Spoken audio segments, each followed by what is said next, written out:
Hello everyone. Hi. This with me, I don't even want to take his name. It is very complicated. It is a Russian name. So his name is Kirill. We call him Kirill. Although his real name is very, I don't know. It's very weird to pronounce. Anyways, that's a fun fact. And let's start with the game. Again, going with Zen mode. Let's see who we get. Array, I forgot to switch on the Zen mode. Okay, never mind. Let us play a good game. E4, E6, D4. I mentioned this in an earlier video that this is the critical move, and we will go D5, and he goes knight C3. Now here I not know the theory well, but I at least know that the Rubinstein variation. This is called. I think this is called the Rubinstein variation. I think we talked about a Rubinstein variation even in Queen C2 positions earlier, but okay, never mind that. So he takes back, and we can develop, challenge this knight and see what he does. Bishop D3 probably is a good move. So Kirill, how was your day? Yeah, it was fine. I just noticed this hangs the uh, uh, pawn, but he can go here.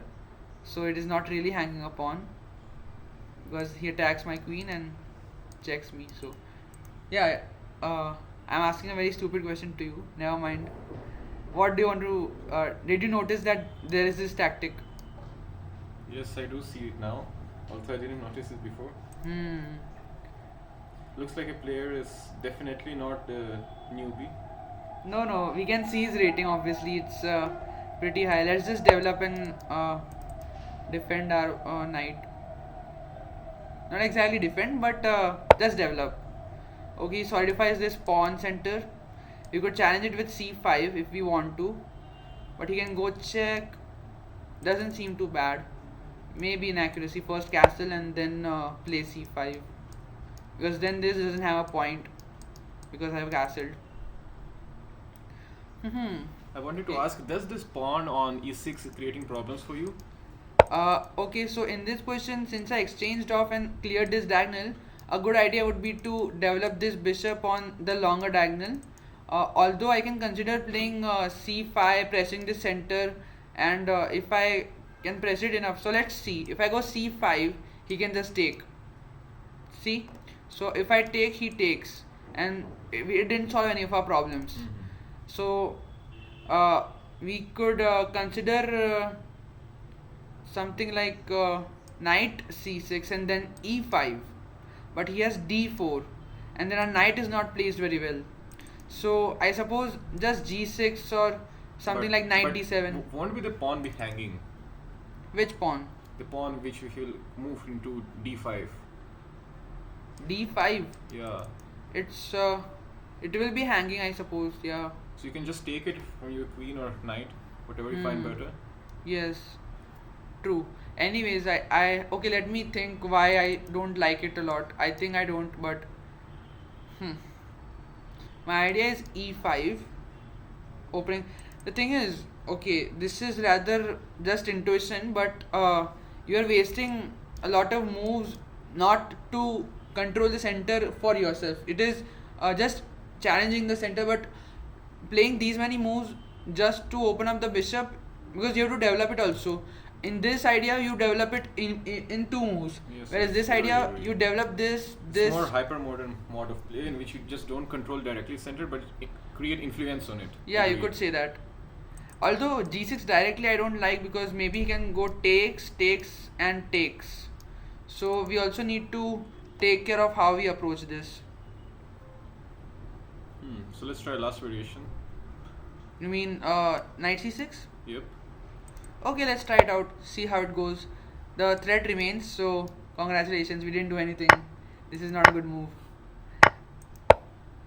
Okay, I mean, I will still try to play well. Let's see. Okay, here e5 looks good. It actually looks good because we are trying to open up his king, exposing his king. So let's go for it. Now this pawn is pressured a lot, and there's not a good way of defending it except knight f3. But I take anyways, and he Yes. has to take back somehow. And okay, So his idea is bishop here, okay. His idea is bishop there, and if I give a check, if I give a check, um, so how do we put pressure on him? We could play rook check. We could play queen check. Lot of options. F2 and G2 look very weak now. F2 and G2. We cannot attack it immediately. I like this move to attack G2, but it is not giving a check as such. And he can just castle, I suppose, and solve all these problems. If the knight at D4 is creating so many problems, can we just take it directly? Yes, that is a good idea, but I want to get something more out of the position. But there is probably nothing more than just winning back our pawn with knight takes, and bishop takes. Let's try to put more pressure on him, not allow him to castle via knight takes knight, pawn takes knight, rook e8 check, bishop here, and then bishop here, threatening to win another pawn. Let's do it. This okay, so he gives up another pawn, but maybe he doesn't. Who knows? Let's calculate. If we go here, does he have any good discovery? No, this is with check, so we can take here, and we can attack both pawns. And I'm not tempted to win this pawn at all, but I am kind of tempted to win this pawn. Why am I not tempted to win this pawn? Because he can bring in his rook with tempo and attack us on this I file. feel this position actually suits you because his position of figures were better. After the exchange, he lost his potential, and now it's just basically equal game. It is going to be equal because he can take my pawn. I did not notice that. Maybe better move would be queen e7, but he would go rook d1. Okay, so let's see. The big problem I feel for you is the king at the complete corner. Yes. We can control the dark squares, like play g6 and stuff. That's what he did. Okay, we can develop with tempo here. I think this is an important thing. Do you see why this actually is winning for us? Immediately, yes. After few, I don't think I can. What is the idea of this move? Also, developing with tempo and obviously putting pressure on the rook. Okay, so that's not the sole idea of this move. One of the additional ideas is to create a threat with rook c8, and we are very low on time, so let's play the move. Basically, rook c8 is a big threat here. Oh, I see. Yeah. So we are actually doing a double attack. So. If he doesn't, that's actually nice. If this is actually nice. He's losing a rook.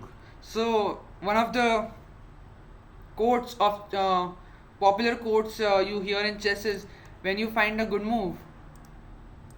Over here, when you find a good move, like queen takes or rook takes, look for a better one. Also, I can find another quote for it.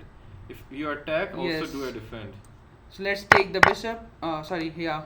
And take. Okay, he's attacking us. Let's just take here. Hello. Yo. हाँ record कर रहा हूँ. Sure, आजा. Let's defend our pawn and offer a queen exchange with he won't accept. But now let's create a kind of a safety spot for our king. This is just standard conversion, I believe. He can go here, but we can check here, and I'll be defending this pawn very well.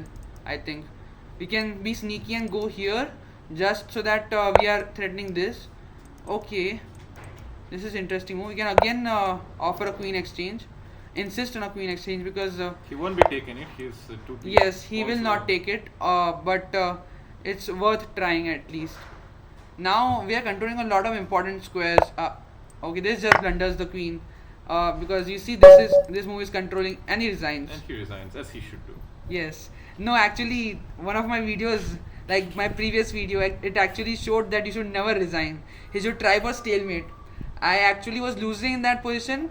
You can't have a stalemate here unless you yourself blunder. So that is a very real possibility of me blundering. You should never just resign. Yep, agree. I could have, if if this was an over the board game, and I realized that I'm losing a pawn here after this move, knight c6, then I could have resigned. I could have resigned if it was a GM would also play on, but if I'm a weak player and I'm completely demotivated, I could resign. It is completely plausible to even resign here.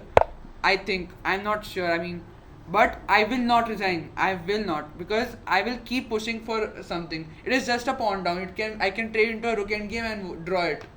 Good attitude. That is the attitude you should keep. That is my point. Not that I would resign. So let's go through the game, and if you have any doubts, let me know.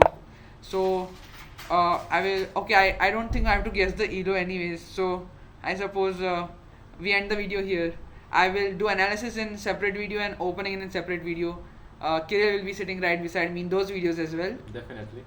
Did I reveal your name? Yes, you did. Oh, damn. Okay. Thank you. Bye.